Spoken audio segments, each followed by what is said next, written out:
வணக்கம். திசைகளின் 10 மணி செய்திகள். பரிசான் நேஷனல் அடையாளம் மறுகட்டமைக்கப்பட வேண்டும். 50 ஆண்டு பொன்விழா கொண்டாட்டத்தில் அமர் ஜஹீத் கோரிக்கை.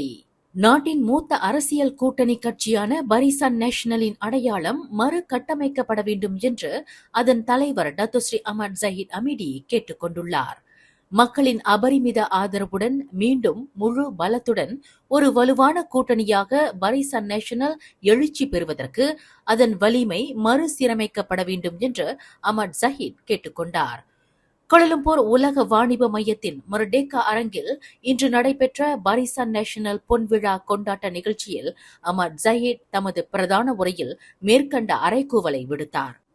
பரிசான் நேஷனல் உறுப்பு கட்சி தலைவர்கள் மற்றும் இதர பொறுப்பாளர்கள் பெரும் திரளாக கலந்து கொண்ட இந்த பொன்விழா கொண்டாட்டத்தில் பரிசான் நேஷனலுக்கு மறுபெயரிடுதல், மறுவரையறை செய்தல் மற்றும் மறுசீரமைத்தல் ஆகிய 3 அம்ச திட்டத்தை ஜயீத் பட்டியலிட்டு முன்மொழிந்தார்.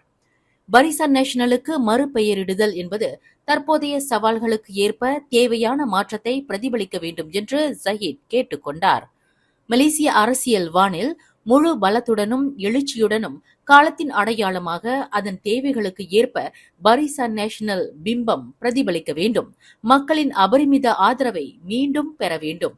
அதற்கு 50 ஆண்டுகால தோற்றத்தை கொண்ட பரிசான் நேஷனலுக்கு மறு உருவம் கொடுப்பது காலத்தின் கட்டாயமாகும் என்று அம்னோ தலைவருமான ஜஹீத் வலியுறுத்தினார்.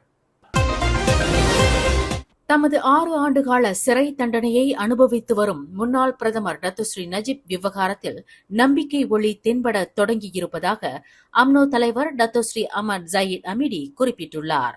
அதேவேளையில் பரிசான் நேஷனலுக்கு நஜீப் ஆற்றிய பங்களிப்பு எளிதில் மறந்துவிட முடியாது என்று ஜஹீத் குறிப்பிட்டார்.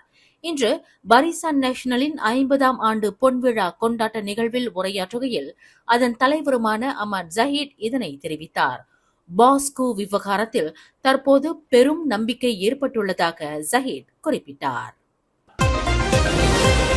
நாளை ஞாயிற்றுக்கிழமை தொடங்கலாம் என்று எதிர்பார்க்கப்படும் வெள்ளத்தின் 2வது அலையில் பஹாங் மற்றும் ஜொஹூர் கடுமையாக பாதிக்கப்படலாம் என்று ஆருடம் கூறப்பட்டுள்ளதாக துணை பிரதமர் டத்துஸ்ரீ அமர் ஜயீத் அமிடி தெரிவித்தார். நாளை தொடங்கி சுமார் 2 வார காலத்திற்கு இந்த 2வது வெள்ள அலை நீடிக்கலாம் என்று எதிர்பார்க்கப்படுகிறது. இவ்விரு மாநிலங்களிலும் எத்தகைய சாத்தியத்தையும் எதிர்கொள்வதற்கு வெள்ள நிவாரண தளவாடங்கள் மற்றும் அதிகாரிகள், தொண்டூழியர்கள் தயார் நிலையில் இருப்பதாக அமர் ஜஹீத் குறிப்பிட்டார். பேராவில் மருத்துவமனை ஒன்றில் உதவி மருத்துவ அதிகாரியால் மருத்துவர் ஒருவர் தாக்கப்பட்ட சம்பவத்தை சாதாரணமாக கருத முடியாது என்று சுகாதார அமைச்சர் டத்துஸ்ரீ டாக்டர் ஜுல்கிஃப்லி அஹ்மத் தெரிவித்தார். இச்சம்பவம் தொடர்பில் விரிவான விசாரணை நடத்தப்பட்டு வருவதாக அவர் குறிப்பிட்டார். இதனை சுகாதார அமைச்சுடன் போலீஸ் துறையும் விசாரணை செய்து வருவதாக அமைச்சர் குறிப்பிட்டார். பேரா கிரீக் அரசு மருத்துவமனையில் நிகழ்ந்துள்ள இந்த சம்பவம் தொடர்பில் சம்பந்தப்பட்ட மருத்துவ அதிகாரிக்கு எச்சரிக்கை கடிதம் மட்டுமே கொடுக்கப்பட்டுள்ளதாக கூறப்படுகிறது. இந்த தாக்குதல் சம்பவத்தை விசாரணை செய்வதற்கு பொதுச்சேவைத்துறை முன்னாள் தலைமை இயக்குநர் தான் ஸ்ரீ போதான் டோலா தலைமையில் சுயேட்சை விசாரணை குழு அமைக்கப்பட்டிருப்பதையும் அமைச்சர் டாக்டர் ஜுல்கிஃப்லி விளக்கினார். நாட்டில் அடுத்த ஆண்டு மீண்டும் நடைமுறைப்படுத்தப்படவிருக்கும் இளையோர்களுக்கான தேசிய பயிற்சி சேவை PLKN 3.0 வட தென்கொரியா போன்ற நாட்டின் பாதுகாப்பில் பல்வேறு அச்சுறுத்தல்களை எதிர்நோக்கியுள்ள இதர நாடுகளின் அடிச்சுவட்டை பின்பற்றி மேற்கொள்ளப்படாது என்று அரசாங்கம் இன்று உறுதியளித்துள்ளது. PLKN 3.0 தேசிய பயிற்சி சேவை முழுக்க இளையோர்கள் மத்தியில் நாட்டுப்பற்றையும் ஒற்றுமையையும் ஒருமைப்பாட்டையும் விதைப்பதாகவே இருக்கும். அதன் பாடமுறையும் அத்தகைய தன்மையிலேயே அமைந்திருக்கும் என்று தற்காப்புத்துறை அமைச்சர் டத்துஸ்ரீ முகமது காலித் நோர்டின் இன்று உறுதி அளித்துள்ளார். வணிகத்தில் ஈடுபடுகின்றவர்கள் புதியவர்களா பழையவர்களா என்பது முக்கியமல்ல. தாங்கள் சார்ந்துள்ள தொழிலில் கொண்டுள்ள பொறுப்பும் நம்பிக்கையும் தான் முக்கியம். அதுதான் அவர்களுக்கு வெற்றியை தேடி வரும் என்று தொழில் முனைவர்கள் மற்றும் கூட்டுறவு மேம்பாட்டுத்துறை துணை அமைச்சர் டத்துஸ்ரீ ஆர் ரமணனின் அரசியல் செயலாளர் டத்து அன்புமணி பாலன் தெரிவித்தார். சிறு மற்றும் குறு அளவில் வியாபாரம் செய்து வரும் நமது இந்திய சமுதாயத்தை சேர்ந்த இளையோர்கள் தங்கள் வணிகத்தை விரிவுபடுத்திக் கொள்ளவும் அடுத்த கட்டத்திற்கு கொண்டு செல்லவும் துணை அமைச்சர் டத்துஸ்ரீ ரமணன் தமது தொழில் முனைவோர் கூட்டுறவு மேம்பாட்டுத்துறை அமைச்சின் மூலம் தக்குன் திட்டத்தின் வாயிலாக இந்திய இளைஞர்களுக்கு முன்னெடுத்துள்ள பல்வேறு திட்டங்களை நமது இளைஞர்கள் நல்ல முறையில் பயன்படுத்திக் கொள்ள வேண்டும் என்று டத்தோ அன்புமணி கேட்டுக் கொண்டார். நேற்று கோலாலம்பூர் ஜலான் நகோடா யூசோஃபில் ஒரே கூரையின் கீழ் 25க்கும் அதிகமான ஸ்டால் உணவகங்களை கொண்ட மிகப்பெரிய இந்திய ஃபுட் கார்ட் என வர்ணிக்கப்படும் விருந்து உணவக தளத்தை துணை அமைச்சர் டத்தோஸ்ரீ ரமணன் சார்பாக அதிகாரப்பூர்வமாக திறந்து வைத்து உரையாற்றுகையில் டத்தோ அன்புமணி மேற்கண்டவாறு தெரிவித்தார். இந்தியர்களின் மிகப்பெரிய வர்த்தக தளமாக விளங்கும் விருந்து உணவக திட்டத்தை முன்னெடுத்த அதன் ஆலோசகர் ஜெகன் பொன்னுசாமி மற்றும் அவரின் குழுவினருக்கு டத்தோ அன்புமணி தமது வாழ்த்துகளையும் பாராட்டுகளையும் தெரிவித்துக் கொண்டார். மலேசியாவிலேயே இதுபோன்ற கட்டமைப்பை கொண்ட ஓர் உணவகம் நமது இந்திய சிறு வணிகர்களால் குறிப்பாக இளையோர்களால் முன்னெடுக்கப்பட்டுள்ளது என்றால் பெருமைக்குரிய விஷயமாகும். அவர்களுக்கு பக்கபலமாகவும் ஆதரவாகவும் இருக்க வேண்டும் என்பதுதான் தொழில் முனைவோர் கூட்டுறவு மேம்பாட்டுத்துறை அமைச்சின் கொள்கையாக இருந்து வருகிறது என்று அன்புமணி பாலன் குறிப்பிட்டார். குறிப்பாக நம்முடைய அமைச்சு நீங்க பாத்தீங்கன்னா சிறு மற்றும் குறு இந்திய வணிகர்களுக்கு உதவி செய்ய வேண்டும், கரம் கொடுக்க வேண்டும், அவர்களை வெற்றி அடைய செய்ய வேண்டும் என்ற நோக்கத்தில் தான் நமது தொழில் முனைவோர் கூட்டுறவுத்துறை துணை அமைச்சர் டத்தோஸ்ரீ ரமணர் பல்வேறு திட்டங்கள் குறிப்பாக வணிகர்களுக்கு அவர்கள் பொருளாதார துறையில் உயர்த்த வேண்டும் என்ற எண்ணத்தோடு நோக்கத்தோடு லட்சியத்தோடு நாம் பல்வேறு திட்டங்களை செய்து வருகிறோம். குறிப்பாக நீங்க பாத்தீங்கன்னா தக்குன் பாத்தீங்கன்னா தக்குன் நம்ம இங்க கூட்டு வந்திருக்கோம். தக்குன் புதியதாக திறக்கப்பட்டுள்ள இந்த விருந்து உணவக தளத்தில் வணிகத்தில் ஈடுபட்டுள்ள 25க்கும் மேற்பட்ட இந்திய வணிகர்கள் தக்குன் வாயிலாக உதவி திட்டங்களில் பங்கேற்று பலன் அடையும் வகையில் தக்குன் விளக்கமளிப்பு மற்றும் வணிகர்கள் தங்களை பதிவு செய்து கொள்வதற்கான நடவடிக்கையும் இந்நிகழ்வில் டத்தோ அன்புமணி ஏற்பாடு செய்திருந்தார். இத்திறப்பு விழாவில் தக்குன் ஸ்லாங்கூர் மாநில அதிகாரி ராஜ்குமார் பொன்னையா உட்பட தக்கூனின் இதர அதிகாரிகளும் வருகை புரிந்து வணிகர்களுக்கு விளக்கமளிப்பை வழங்கினர்.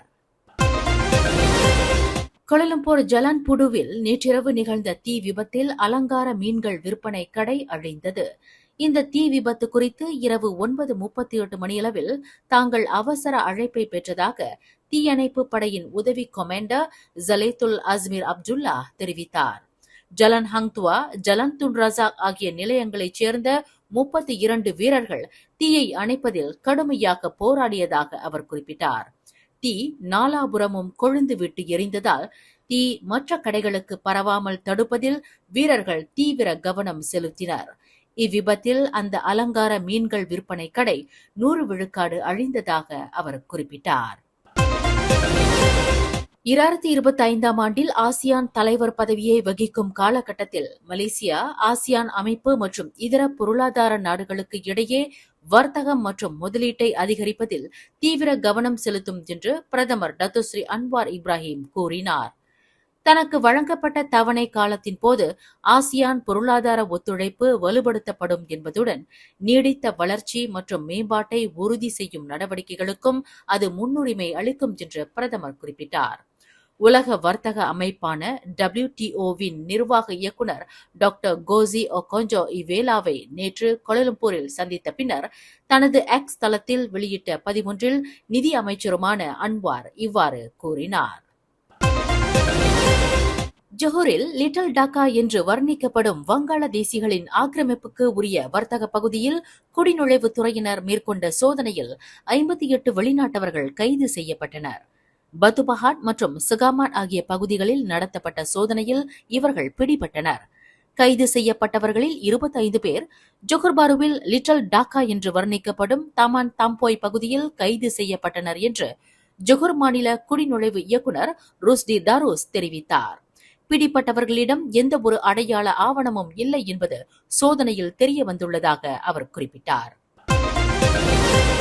அடைமழையினால் கடும் வெள்ளம் ஏற்பட்டு ஓடுபாதை மூடப்பட்ட அலுஸ்தா சுல்தான் அப்துல் ஹலீம் விமான நிலையம் வரும் திங்கட்கிழமை மீண்டும் செயல்படலாம் என்று எதிர்பார்க்கப்படுகிறது.